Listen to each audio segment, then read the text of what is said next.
Bubuksan na muli sa daloy ng trapiko ang southbound ng Kamuning Flyover matapos pong ilang buwang pagsasaayos. Si Ryan Lesiga sa report live. Ryan? Actually, Dayan, hindi pa tapos talaga yung pagsasaayos sa Kamuning Flyover dahil ayon sa DPWH, nasa 30% pa lamang yung completion rate ng tulay na ito. Pero dahil tapos na yung pagsasaayos ng deck slab o yung mismong dinadaanan ng mga motorista, ay binuksan na ito ngayong araw matapos yung ilang buwan na pagsasara. Mas maaga yan ng 2 buwan kung ikukumpara doon sa original na target date. Pinagbabaklas na ng MMDA ang mga karatulang ito sa paanan ng Kamuning Footbridge. Tinanggal na rin ang mga concrete at orange barrier na nagsisilbing traffic guide sa mga motorista. Ngayong araw kasi, binuksan ng muli sa mga motorista ang Kamuning Flyover. Mas maaga ito ng 2 buwan mula doon sa original na target na pagbubukas ng tulay sa buwan ng Oktubre. Sabi ng DPWH, tapos na ang pagsasaayos ng deck slab o yung mismong lugar na dinadaanan ng mga sasakyan kung kaya't maaari na itong buksan sa mga motorista. Hindi daw nakaapekto sa kanilang trabaho ang malalakas na buhos ng ulan kung kaya't naging mabilis din ang pagsasaayos sa tulay.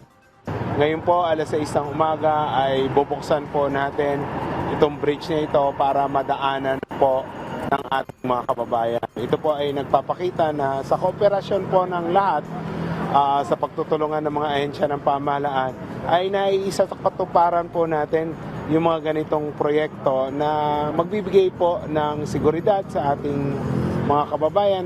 Pero hindi pa daw tapos ang isinasagawang repair sa ilalim na bahagi ng flyover na tatagal pa hanggang Marso 2025. Sa kabila nito, ay tiniyak ng MMDA at ng DPWH na ligtas ng daanan ang tulay.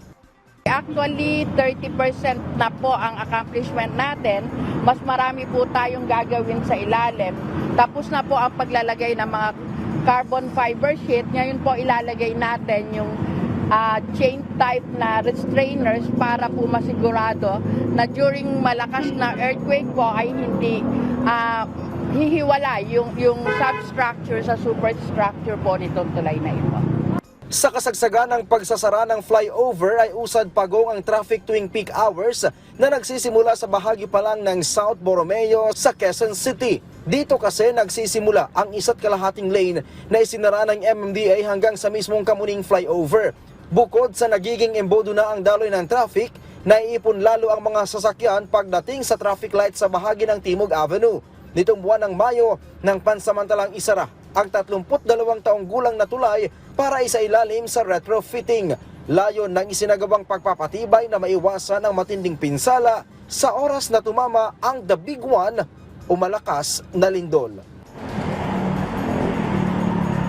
Diyan sa mga oras na ito ay ganito yung sitwasyon dito sa may bahagi ng Kamuning Flyover. Maluwag at walang pila halos ng mga sasakyan.